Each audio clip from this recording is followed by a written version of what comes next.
Hello and welcome to the Pearlie Review. I'm PJ, and in this video I will be recapping Chapter 4 of the Book of Boba Fett, titled The Gathering Storm. And along with that I'll give my overall review. Okay, let's get into it.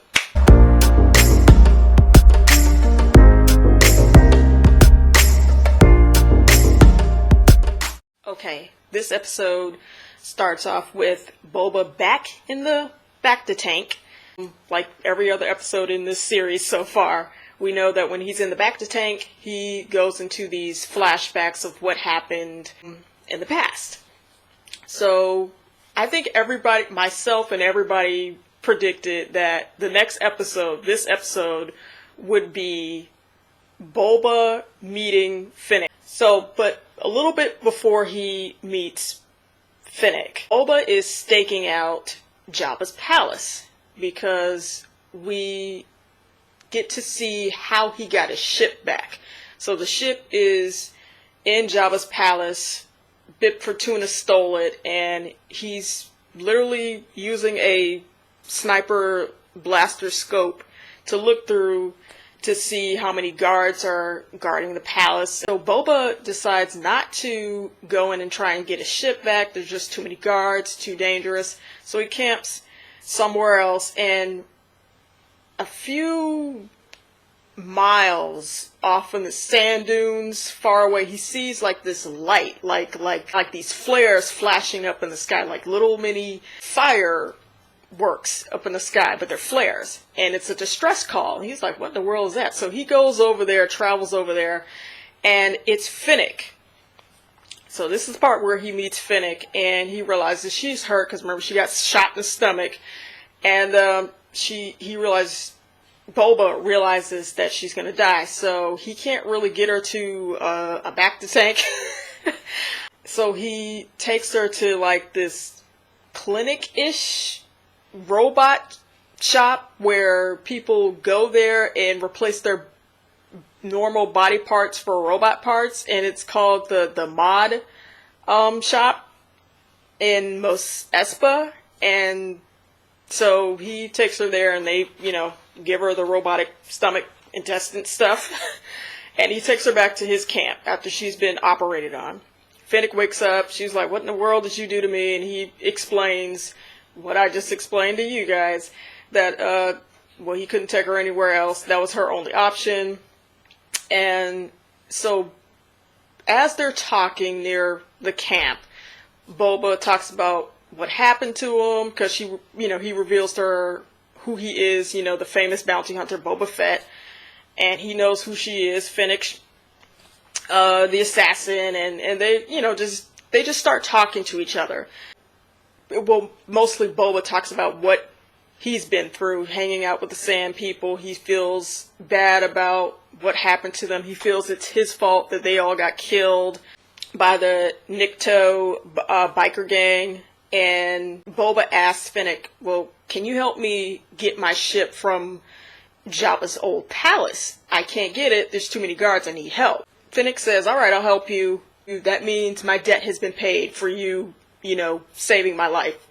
But they need a way to get in there. So Finnick has like this tiny ball that's a little drone. It's literally a sphere, like a circle looking thing, like a little tiny ball. And it's a drone, and it goes into Jabba's palace to map out a way for them to get into the palace, which I think that little, drone, that little ball thing is cool. Some people may think it's kind of out of place with the setting of Tatooine, but I mean, she's an assassin. She has all types of technology and gadgets and stuff. I think it's cool. But anyways, it comes back to Finnick and Boba and finds a way to get into the palace in a sneaky way. Now, here's a point that I couldn't with this episode.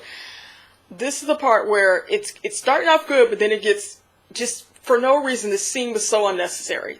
The way they get in there is through the kitchen of Jabba's palace. The drone put that GPS or whatever for them, the easiest, safest way to get into the palace. The drone did that.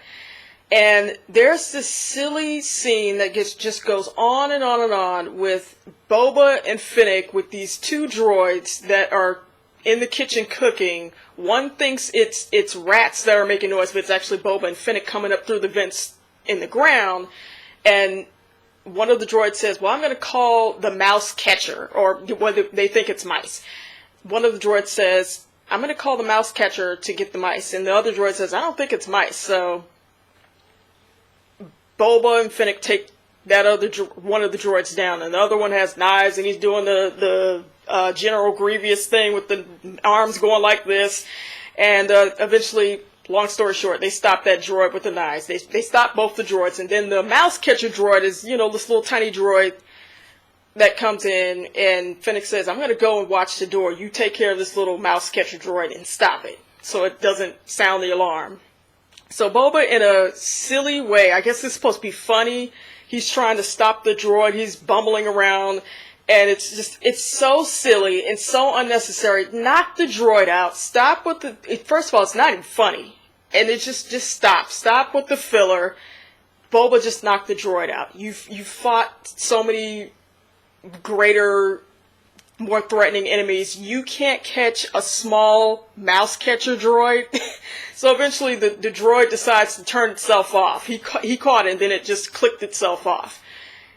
It's just so unnecessary. But anyways, they eventually run into the real guards. They shoot them, they kill them all off, and Boba and Finnick get the ship. For some reason, Boba renames the ship Fire Spray. Okay, out of nowhere. And Finnick asks Boba, hey, where are you headed? And Boba decides, well, now that he has this ship, he can go and get the biker gang, the Nikto biker gang that killed the Sand People. So that's where Boba and Finnick head off to. Now that Finnick and Boba are off to go take down the Nikto biker gang, the gang that killed the Sand People, I'm thinking this is going to take him days, maybe a few months or whatever. And no, this is within the same, I guess, like next day after he stole the ship. He, with no problem, they're on their speeder bikes, the gang, and just Boba zooms in, but like a little bit above the gang as they're riding through the sand, and they all blow up. And then Boba just hightails it out of there. I'm like, that was it. No tension.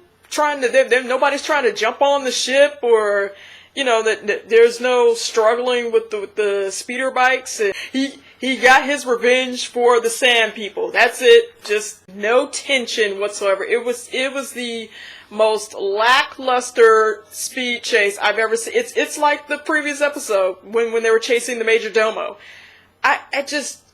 I wanted tension from this. I'm like, I wanted more emotion and heartfelt when he catches up with this gang that killed his friends. It was just, he just blasted them all, and that was it. I just, you know what? I just wanted, like... You didn't see that coming, huh?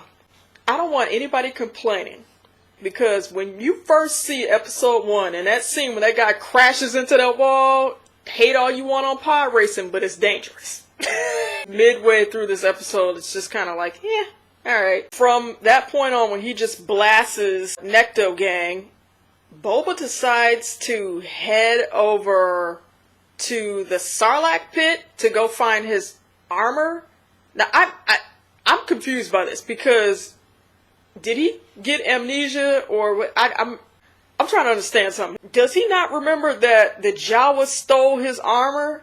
Why are you going back to the Sarlacc pit? I can understand if he said he wanted to kill, just make sure that thing was dead, but he wanted to go back to the Sarlacc pit because he wanted to see if his armor was inside the Sarlacc pit. So, but I must say, him going back to the Sarlacc pit was a little bit more, there was more tension in this, because the Sarlacc pit was, the damn thing still alive. It woke up, and then its tentacles start grabbing onto Boba's ship, and he's trying to, pull up, trying to get out, and he's just, struggling, and then Finnick presses a button where it releases a bomb, and the bomb falls into the mouth of the Sarlacc pit, and it just blows up. The Sarlacc pit dies, and Boba ropes himself down inside the Sarlacc pit. Finnick helps, and he comes back up and says, I don't see my armor. I'm like, yeah, because the Jawas stole it. You forgot? And so he's like, I need my Beskar armor, and talks about how that armor saved my life. It helped me from, not get burnt up or the acid killing me within the Sarlacc pit. So that's where Boba, we flash forward to where he's back in the Bacta tank, and he starts remembering all this stuff. He has everything he needs, and he wakes up. And Boba is ready to take on what comes at him. So, again, Boba wakes up.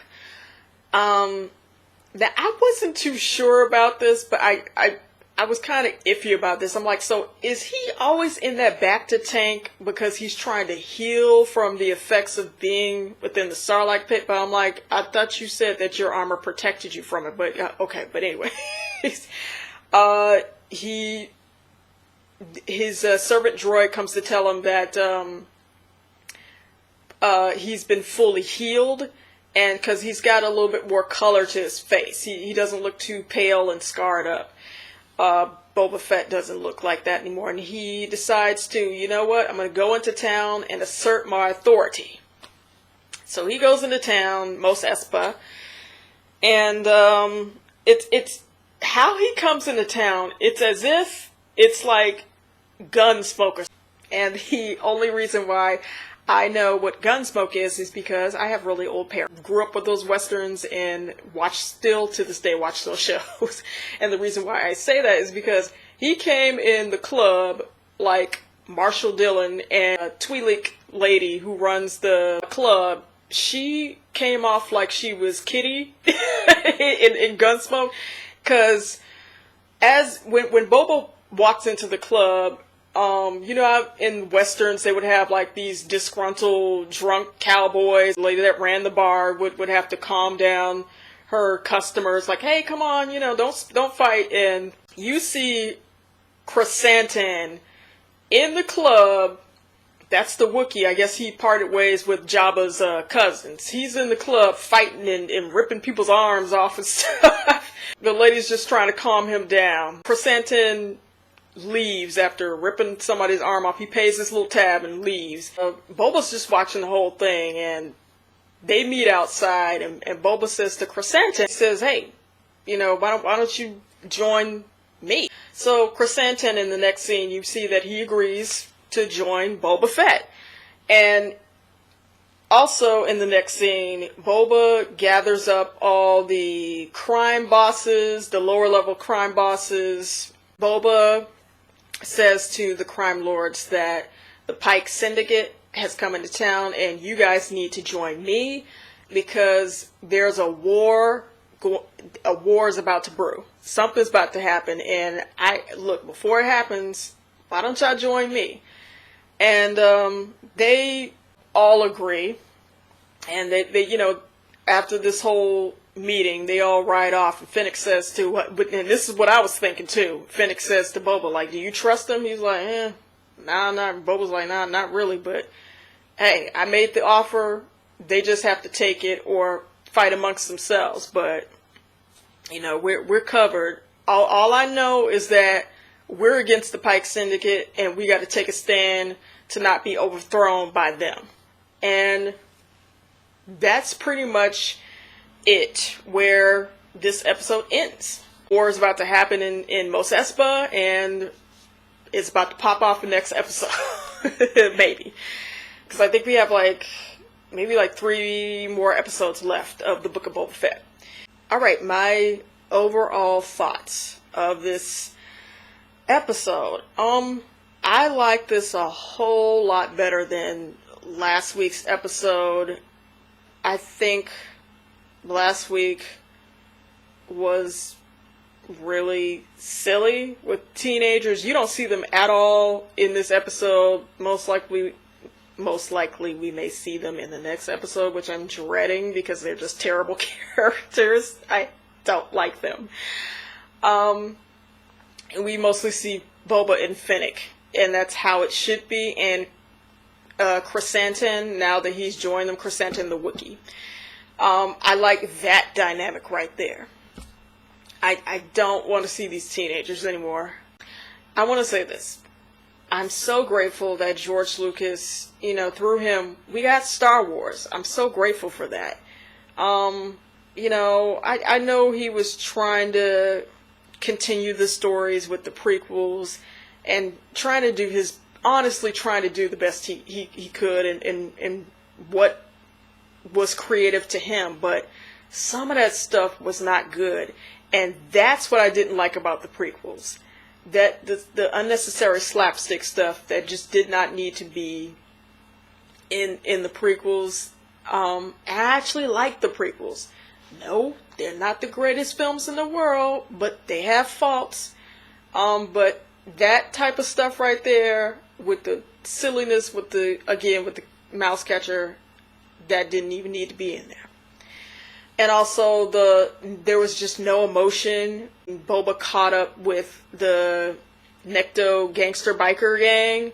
Just, again, I can't say it enough. He just shot him. It wasn't like he was like angry. You don't see it. Like, he's like, I'm gonna get y'all. Y'all killed my friends. And just, I would have liked it that he had maybe caught one of them and maybe kill the rest and caught one of them and just really just talk down to them and just let them know, no, y'all wrong, for what you were doing.